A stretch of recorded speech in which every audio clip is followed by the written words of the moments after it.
just now omugu from now yet yeah but me share when you be home oh yeah me be driver na dia no na me but no kra afikra na mitimi ni untimi nhwe enya de papa enkofo no me nsamone pa na terrorist there na akokwa ehume de maje for betu sisi asise krotan tan bi pa yakohwere nipa 7 sa no enya de papa ba kro no ebe mali border no e northern Burkina Faso e friend tao je for betu sama sisi a na e wona say ye very strategic o krentos a obefa ho e important route abefa ho e over 100 miles away from capital even Ouagadougou right as at no kujeto ne muntaka kra no Burkina Bay interior minister no so mo ba omuntimi guarantee omo safety so do mbeko ho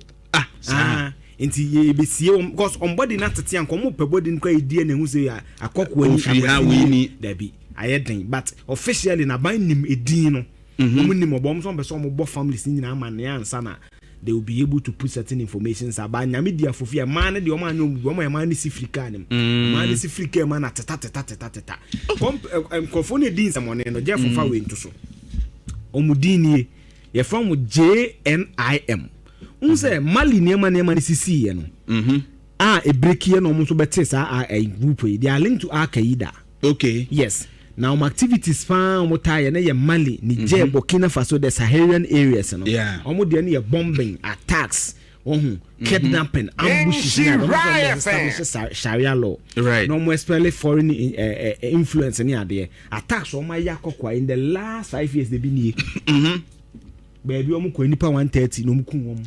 Baby nipa 100 ku soldier for nya enti no they are ekomuka from 100 plus soldiers. Yes. And civilians. Yes. They are linked to Al-Qaeda. Na teta okro na nkasa video no menim say ready a the to so abehu. Very tutumu say ebe. We see about Facebook na this is serious. Yes. These are exclusive drone footages and maps yenya free titawa akokwa ehu ba bia sebe ye Ghana for nipa 7 ahwero mo nkwa no enie yese man si free cam ehoni o so cry as a market area hospital enye kro papa bi ekurase typical village but ekwan no se wo be free wo no e appeal. Yes and e Mali Mali and a Mali border no so ne Burkina border no na kwamukafo no omudi omonkwe pa in a very sad situation akusi ho na den no mo kwa teta wo no den na ye mo kwa ye mo ko fantos kwanza on hand site de be nya be kase o munya nko ma nko ne ba okokwa de be ye ne be ye but medwen se akokwa ya dwen so de na Burkina de desert kroni ni hu Nhyira fan teta no mo ko fantos no elie wa wunim teta be it's all recruit Nhyira maku bi na sisi we akokwa we kura bi infutro nko ya je say ewia bebo pa etunim na esi tama muntaka munya intelligence Saturday no na Burkina for no kura intelligence utie ni ya so no na really man Burkina counterpart masa yese ne asi ni mpesa meba no so ba mintimi assure krasam do be fa ha there's a way enti mfa won akokwa teta wo na America no nipo meko in the last 5 years ban almost 500 o seriously e won ye ba bi ase kwamuka fo so mahu se won na trade no ejadie no koso e important route wo ho in fact tomato madam fo bi ono so ye tomato when the tomato say and the one across Ghana for nya kukuduro ko ho because teta ho no yen ko ho sa Nhyira and a very sad situation as here say Ghana cry ntimi guarantee your minister they be na kuro we ekura we enti o hwe we a awia bebo pa ye kura de see it desert when you read about you see nya Thomas na wetimi tomato if or come can one god one village I know na Kuford be friend one village one dam na Nhyira fan you see almost specialize you say ahanu ombetima ye ntos ade aboa ana omo ye mribi ye refi 2 years ago Niger say je betima ye spiritual okay Niger JNIM for no so nko ka mu sa okay JNIM for bi a omo cool see fresh omo se kwache omo ta say ba kokura wi so hu enti see esuan des how can desert omo produce niam we enti ye de na nya na say bia ye wo see sa ho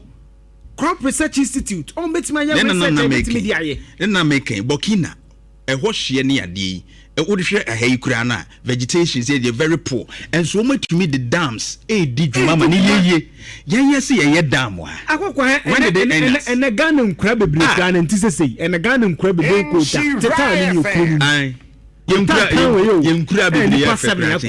Now, when you so move come, Namana, Omuja, Tono, yes, a man, 20 a man, crana. A before to me sneaky and all my information Munta Kenya V boss we ought to me release it because of the it was almost more families now. There's so much shame, my man. Set near Quanza track nickel. Don't want bushy track on say man easy. I don't want to see my man. Let's say 7. Just métier one reporter be for Media General and na more can on upper east side on what say omo they came in say omo be kuni pasa yes et omo anhwese bia ufiri he omo nya oya be man ko an omo so ma later Burkina authorities dey hu say Ghana for wo ne e man no omo kasa no ni bibia no hu say e man ni bi wo be set ta won ntos na efo ho nti e wona man ne pe this is serious na Ghana nya sam ne ye kofa JNIM free ni je ye kofatum asa ye wa nya careful no aka na ye nka na ya betro page ze tobo me so ma no pa o na ma so ma kuma because no bi wa hwe ya be kan so wedi ante kokwa se ni yi video ni bi a chene ni pa da ho pan ni pa na tete se ye die na ni ehu se akwase ni akonta ni anya papa Are serious? Yenye menka nipa de atorencham ne akokwa wo nipa menami pa na bia akọ nyame nenim what I say but at least on mine no they importing in excess of $400 million. Yeah, I said it yesterday. You bet me aye if you phone crash o mo seedlings hybrid e bia aduade Burkina fo adua ne board ndin o mo ntimi nto ye ntimi invest just say sometimes on mine no JNIM bi ho ye me ani na ho Nigeria de ne boy kokko de bia me ka joja kokko asem si ba akon ka so o e bia yes enye hwe esimienu a ABS be ye me konya me ensam pra yi a na tese bibi ho wo de just ko fa winter phone na bot taw enye me kosu kro no so no nya ye nya se me nipa kofa o so mkofa ntus aba enye papa omo se eho so wo akiri almost 100 miles ye ka 100 miles I say 8 kilometers is equal to 5 miles it is 100 miles from Ouagadougou na capital na that is almost about 150 e be so free Kumase na bia wadu bunsu enti asam enti nkofo to wo hokra no na ne besie nya yew na afribu nsu kokumase a ana hekwan no won fa tata video ni mara wo tata we ya ekwan we mfuturo we obe dan to ka akra Faso America say okọ akoji obi serious enya papa but I don't know metie security analyst ne bi na me hwe bambo ai betumi de omo say enye ideal say ye be ma sojafo aye escorts de omo akoni ade ye be ma ayi for terrorists ni bu afu pa ama bia omo attack omo bebrebe na betu egu omo so but yenzo yete ye say tomatoes no aye di ne kura ye di man no eso enti say yenso yen intimi process nti ye lusu bebre post harvest eye dan ye adwadifo no beko and it has become a problem because eso mo kofa bebre ye di ene okotachi ma market ya omo containers ni gugu wasa tomatoes nim enkran tese aye kakra bi ntini bo ye den je so mo kofa bibegum enda kokwa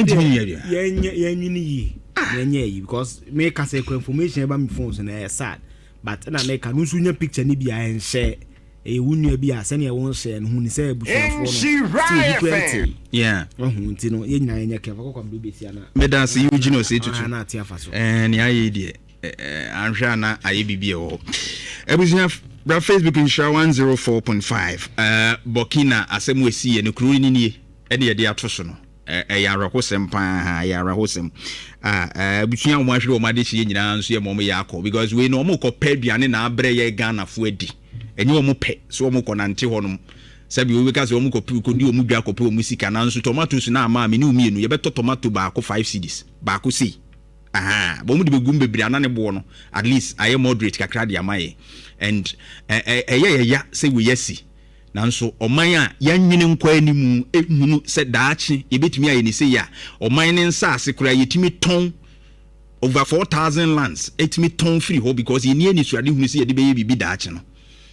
se ya ne to ye so hu enke ye na dams ni ade ye adwuma ni ye dua ya de wa ha ke ha unim ene ye ne ni ye ya beduru ni na menim cooperative ne